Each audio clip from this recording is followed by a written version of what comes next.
Deck of Crotchety Things presents Geriatrics and Goblins, Part 2. Here's a quick recap of what happened in Part 1. Yeah, Gip, why don't you get him some water? Figure out what he was doing here. Yeah, come with me.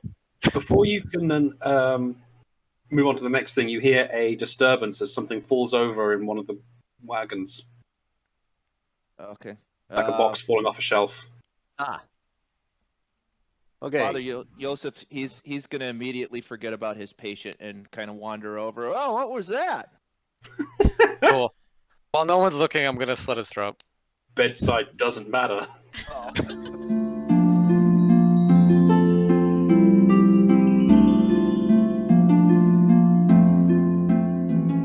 However, Father Joseph, you see a hairy foot sticking out from one of the underside of one of the barrels. What's that? I'll tickle it. Tickle, tickle, tickle.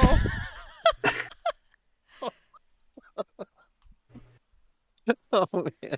Believe it or not, that's how he found me. But your feet aren't hairy. It's a skin condition. You're just hurtful. He's after. Is it a cold foot or is it warm? No, as you tickle it, there is a absolutely terrified shriek, and someone comes shooting out the other end of the barrel.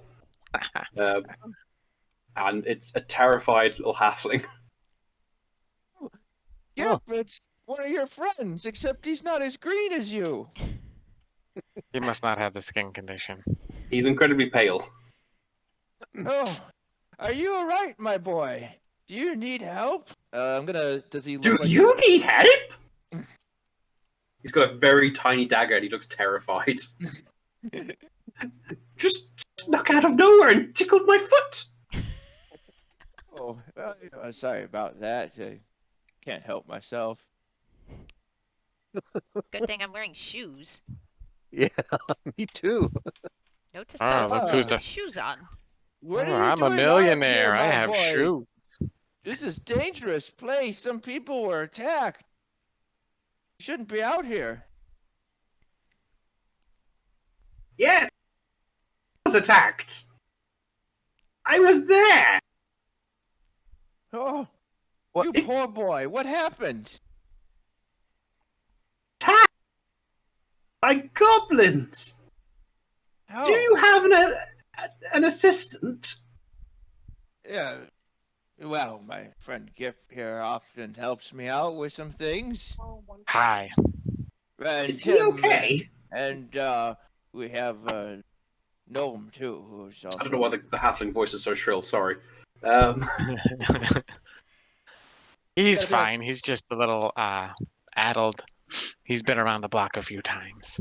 Oh yes, one time when my friends and I were young, and I was an aspiring wizard. I'm sorry. Did you kill the goblins? No, I Did was you hit drive in the them head off? with a rock. We drove. Father someone- Joseph, I think that body over there might be in need of some assistance. Could you go check it? Which one? That one over there, really far away. Just keep looking for it. You'll find it eventually. All right. It's just a headless elf corpse. He's Slumped just over a rock. He just points to a random patch of grass that's kind of tall that he's gonna probably end up searching for a while. Or elf. And then we're gonna find He's a going to come back with a velociraptor. Charmander. Why would you do that? Look what I found. Can we So- keep it? Where did you Goblins. find that? Brief moment of clarity. Father Joseph will begin I guess it wouldn't be last rites at this point. It would be after last rites. Whatever it is you say to a corpse, he's going to start doing the proper I don't think they're particularly mine, to be honest. Pelorian blessing. So, oh, mighty Pelor, bless your. While he's doing that, Okay. we scared a bunch of the goblins off, and killed two of them. So it's safe to come out now. Yes, it is. Safe enough. Super safe. More or She has a less. look left and right and all over. Like, okay then. She climbs down from the barrel. Sticks out her little hand up at 45 degrees because she's absolutely fucking tiny. I'm Sten. Sten Goodseller, a merchant from Barrow's Edge. Wait, how tall is she? You -1 inch. Oh, okay, she's not that short. I mean, you are too. Shut up. It's a skin condition. It's funny because I literally have a skin condition. That's true. She's purple. I'm purple. I have a purple gnome. See? See? Totally feasible that I would be green. I did the same thing. That's what happened. I'm just in an earlier stage. Yes. And Okay, I shake hands with her. There are some who call me Tim. Sorry, Greetings, Tim. Tim the fighter. A wise and powerful fighter, Tim. Tim the Stabber. Stabber. There you go. Oh, that's better. Hang on, I gotta change my. She immediately starts tending to her pockets, and she pulls out a very well-crafted wooden coffer. If you would be so kind as to travel with me to the rest of the way to Barrow's Edge, I have here a coffer of 100 gold, saving my life and helping. Oh, Ben. we're happy to help. Yes, very happy. No need for any money. We'd be happy to do it for free. Don't listen to the parlor upon Her eyes are very big, like, oh, really? don't listen Pulls to the the box old back a little man. bit, You yeah. see how Father deranged Yosef he would love is. to do it for free, but the rest of us are not Father Yosef, so. Yes. Now, don't be greedy, Gip. Can I be greedy? Of course. No, you shouldn't be either, but That's not going to stop me. We can work out whatever payment is. Wait, what am I saying? I'm the guy that has no diplomacy and it's like, okay, we'll take your money. All right then. So what do we do about the wagons? Or wagon? The wagons are completely battered beyond use, and Okay.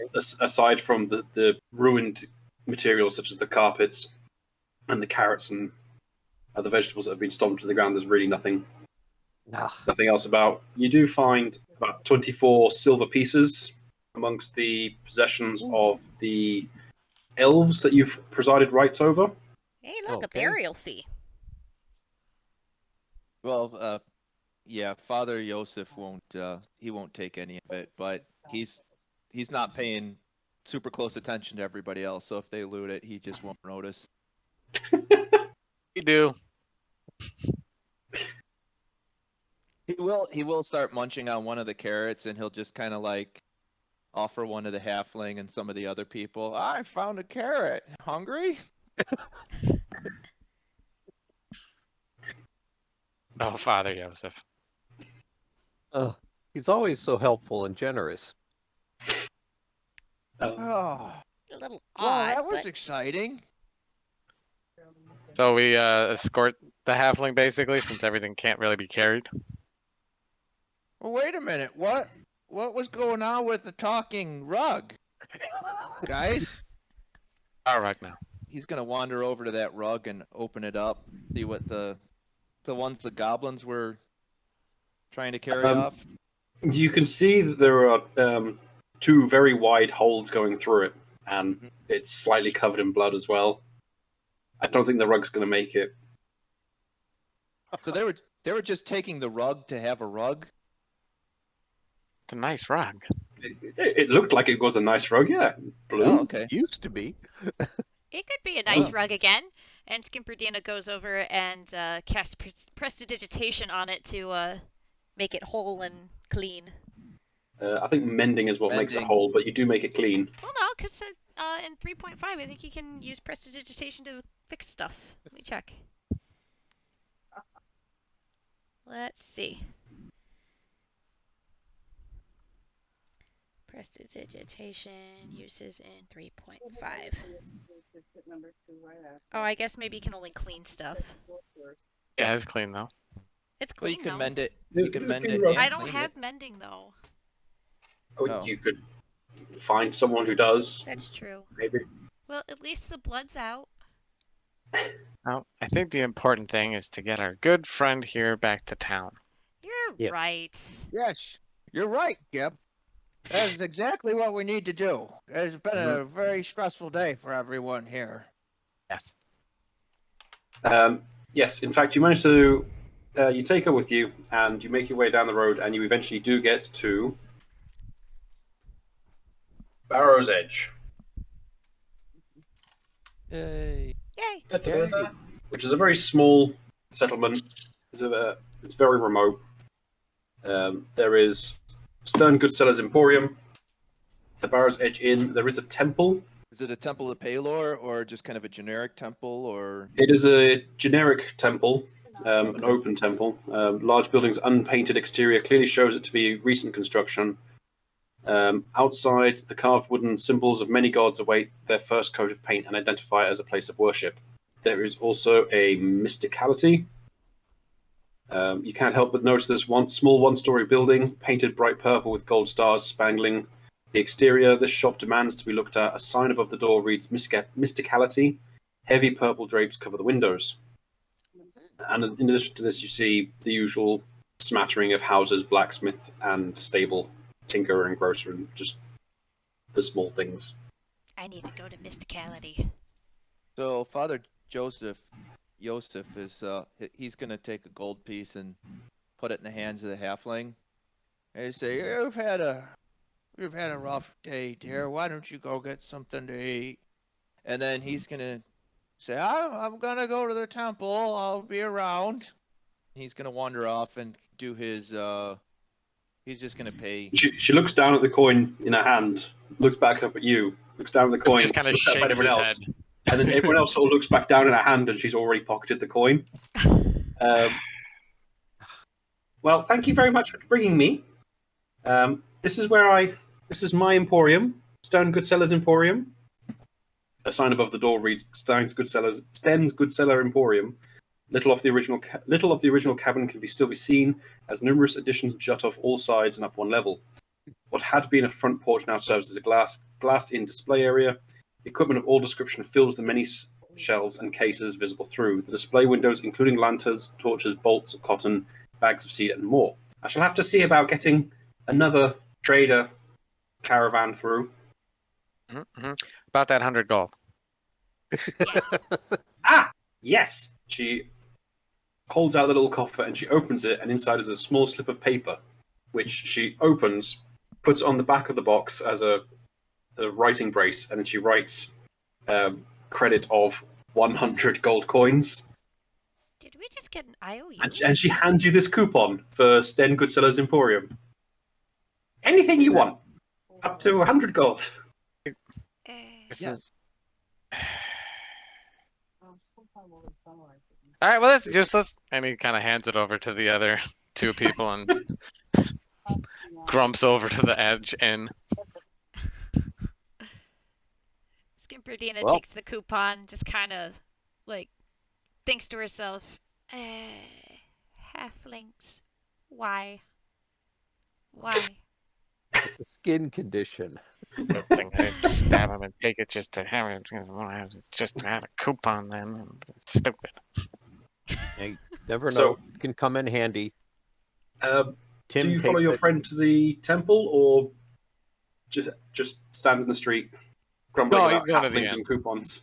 Going to the inn. I'm grabbing Okay. the coupon and going And then to go the get inn as himself well. drunk. And Okay, so one of you Skimperdina going to goes- the temple. Oh. So one of you's going to the inn. One of you's going to the temple. Skimperdina's going. I'm going to the inn. Tim goes to the inn. And then Skimperdina's going to Mysticality. Okay, so 2 for inn. Is that right? Yes, 2 Yep. for inn, 1 for temple, 1 for magic shop. Yeah, and Father Okay. Joseph is not gonna spend a ton of time in the temple. He's basically going and paying his respects, and then he'll probably head back to the inn. Okay. So yeah, this is an open temple. It's just a place of worship, not dedicated to anyone in particular. Inside, one large room features shrines honoring different gods, spaced evenly along the walls. Rows of benches fill the open space, and briefly coloured carpets adorn the floor. There is a singular female attendant cleric who watches over this, and she greets you as you come in, and you see hanging from her neck that she has a Pelor symbol.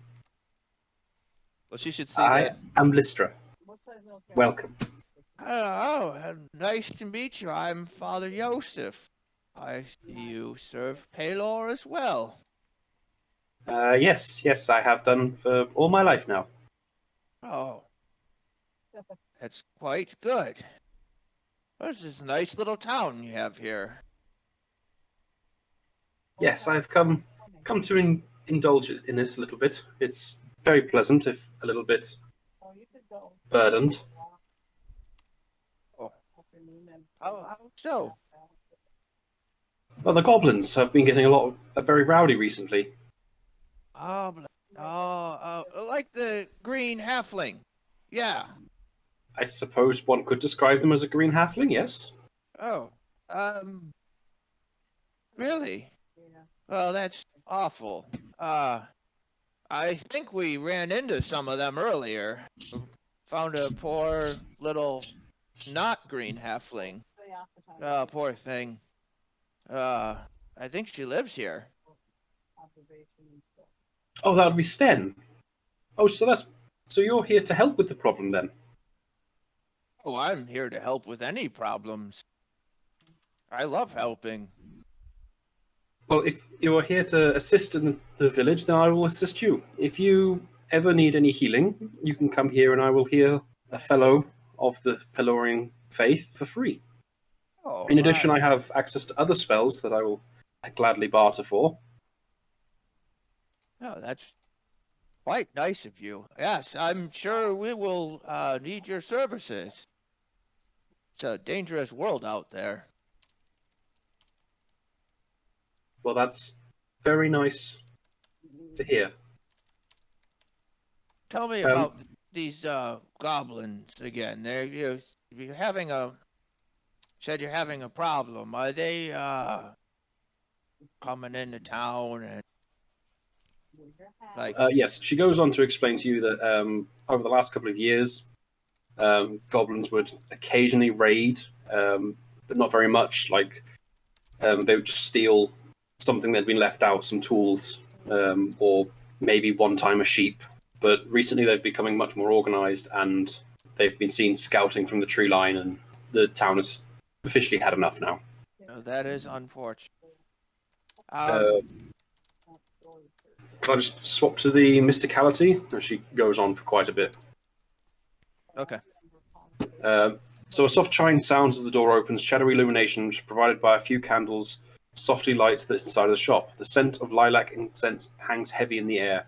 It smells as purple as my skin looks. The front room holds only a small table and 3 chairs.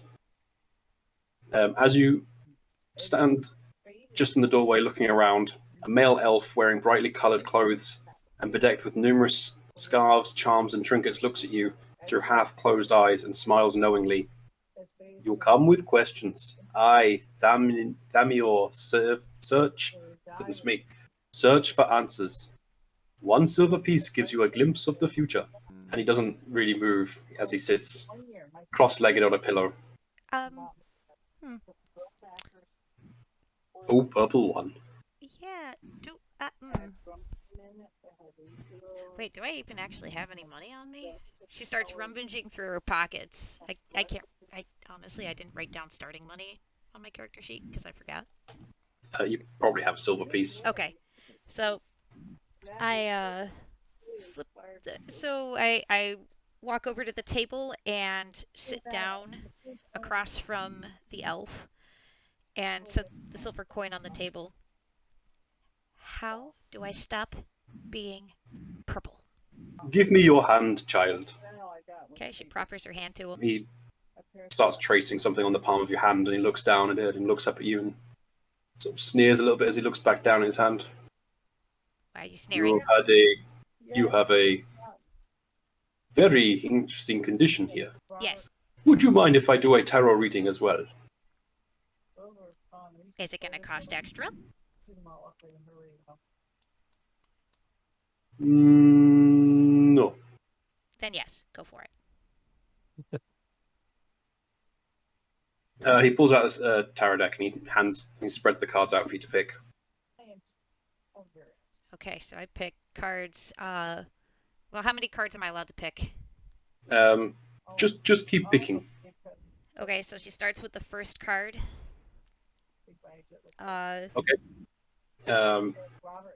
It's the squire.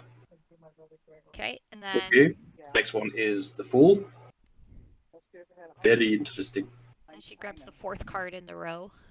This is the death card. Oh, I shall stop you here. It seems that you have been afflicted by a terrible curse. One which has been self-inflicted by yourself. Why would you do this to yourself? I didn't mean to. How do I lift it? He sits up straight in the chair with his eyes closed and head very straight on his shoulders. Your condition is because you tried to jump before you looked. You should try looking to see where you should jump. Well, He then smiles as if that's supposed to be a sufficient answer. I'm just gonna roll a straight wisdom check or sense motive. Hang on, I think I have a negative to my sense motive. Nice. Oh, where's my character sheet? Here we go. Sense motive is I got a -1. Cool. All right. Game's legit. Yes, indeed. She rolls a 2 with a -1 for a 1. Oh, this guy is wise. That You know what? makes This is some so pretty much solid advice. sense. All I have to do is look before I leap.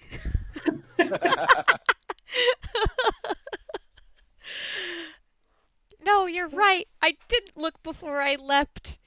So, what do I need to look for before I leap? Only you can know these questions. By asking to pay another silver for the crystal ball. She just flips another silver coin at him. What do I need to look for before I leap? I must know so I can lift this horrible, horrible curse. He starts waving his hands around the ball and peering deep inside it. The mists are clearing. I can see deep within your subconscious. The answer is within you. You have the power to put this right yourself. But how? The spirits are unclear. This is a question of personal growth.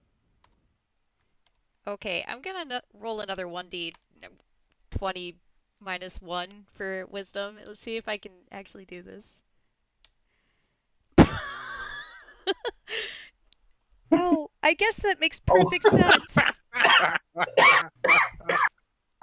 This dude is You know, the wisest you're person right. you've ever met. Well, she is incredibly superstitious, which is why she went into a fortune teller's hut in the first place.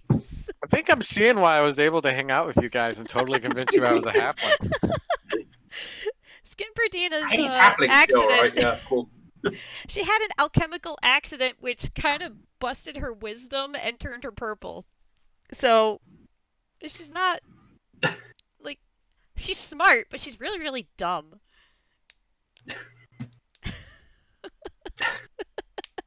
So yes, he seems to really speak to your soul, and you feel that you've almost aged spiritually from his wisdom. You're right. I just need to look within myself to find the answer. Now Thank go, you. my child. Go into the world and spread your wings. I But will. look before you jump. And she yeah, skimpers right out of there. Yep. And he sort of throws up both the coins in his hand with a little smile.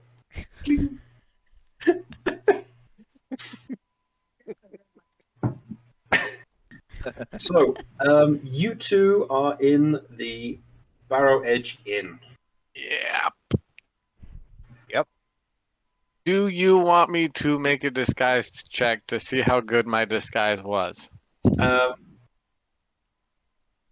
Yes, I think it'd be pertinent to do. Well, you can take 10 on this, really.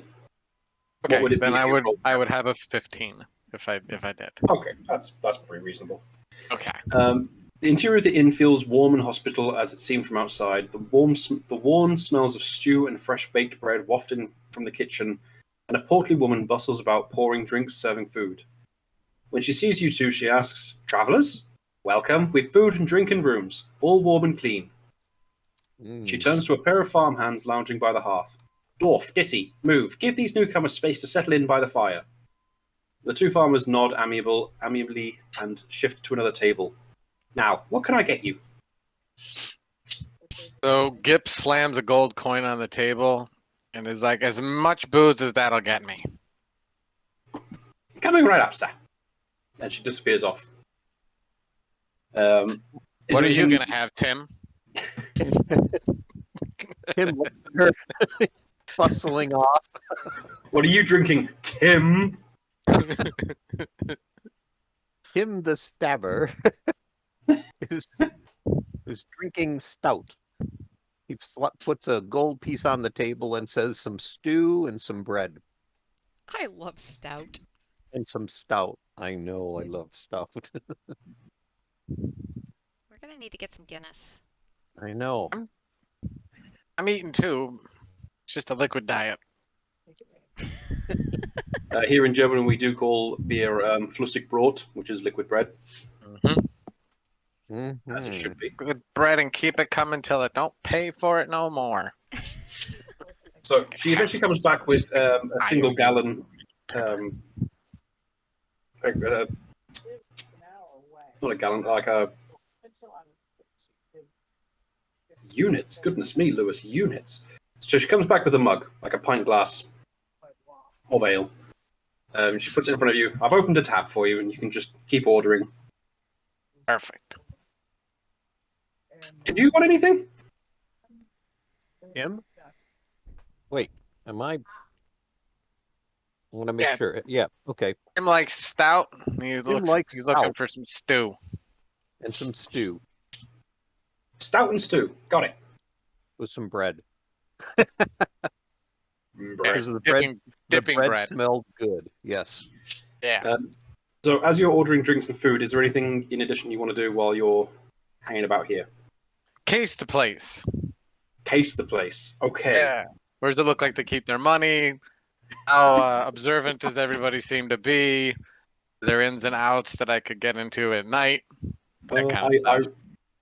The whole rogue routine. I remember one game, it got really high level, and someone went to a small tavern like this, and they did what you did. They paid a gold for a tab, and then they left, and then they were like, "I use locate object to find where they keep all the money." That's smart. That's smart. The payday was fucking nothing. I was gonna say, it's Smart. fucking in. They ain't got nothing. Yeah. But I just got a piece of paper with some scribbles on it right now, so I'm gonna try to get something out of this town. You don't even have the piece of paper with scribbles on it anymore. You gave that, like, Tim took that. It's true. Yes. It's true. But I can get it back. That's true, you could.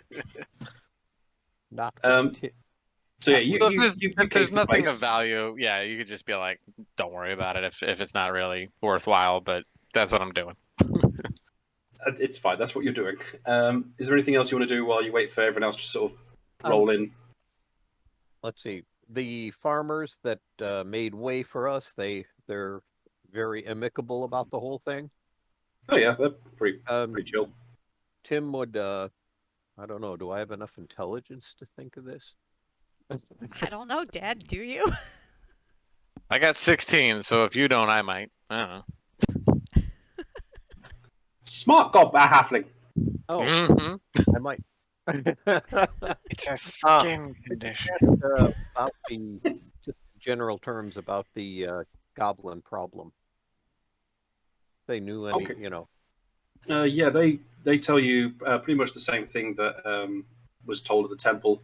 That they've got very organized. The farmers are really extra angry because they live outside. They live and work outside the village, so their stuff is a little bit less protected than everyone else's. as you're discussing with them about it, the stout woman comes back again. And she asks, "Are you here about the goblins?" I need to find a new voice. Are you here about the goblins? Let me do Irish. Let me do an Irish one. Are you here about the goblins? I like that. There we go. Maybe. Well, I'm gonna let him talk, even if he is green. Maybe we are. Is there a bounty of some kind involved? Aye, there is. You must have been the ones that helped Sten get back. She's been telling everyone that some travellers helped her with the goblins that ambushed her caravan. Yeah, we did. Let me ask this: Is her are her IOUs good for it? Well, if it's an IOU for herself, then I imagine it'll be fine. All right. Well, that's something. But if she's writing IOUs for my place, then you'll have an issue. Not so far. Not so far. So who do we talk to set up getting a reward for handling your problem? Yes, you'll want to be having a word with wee man Arville. He's the money lender in the area, and he's in charge of all the money, really. There's me man Arville? I can call him wee man. You don't call him that. Wee man. Call him Gotcha. Mr. Dirgedown. Mr. Dirkstow? Dirgedown. Birchdown. Georgetown. Tim, remember that. Birchdown. Is he also a halfling? Got a lot of halflings in this place. I'll fit right in. I'll come and bring him back in a bit. All right, cool. Maybe you'll want some tea for your skin. It's just a minor condition. My friend's got a much worse case of it. Okay. She goes off to go find him, and it's around about this time that the other two wander into the inn. I just kind of wave them over. Come on, we're eating stew and bread and drinking. Oh, I love like stew drinking. and drinking. It is a very nice stew, and it's pretty not stale bread. Ooh, fresh bread? I didn't say that. I said not stale. Oh.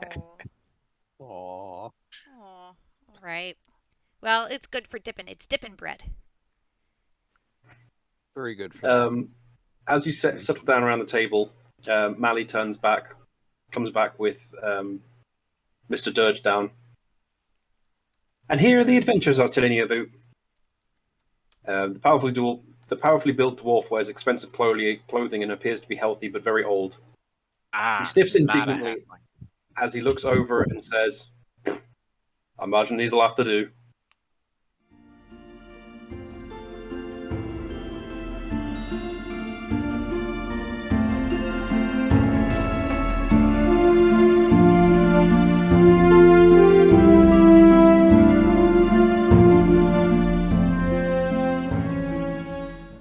This concludes part 2 of our special adventure. We hope you'll join us for part 3. Special thanks to Tim from Tabletop Audio for our theme song, Chris for our official art, Greg, Adam, and Liam for adventuring with us, and to you, our dear listeners. Also, we have Patreon now. The link for it is in the description box below. Have a great week, everybody. We'll catch you next time.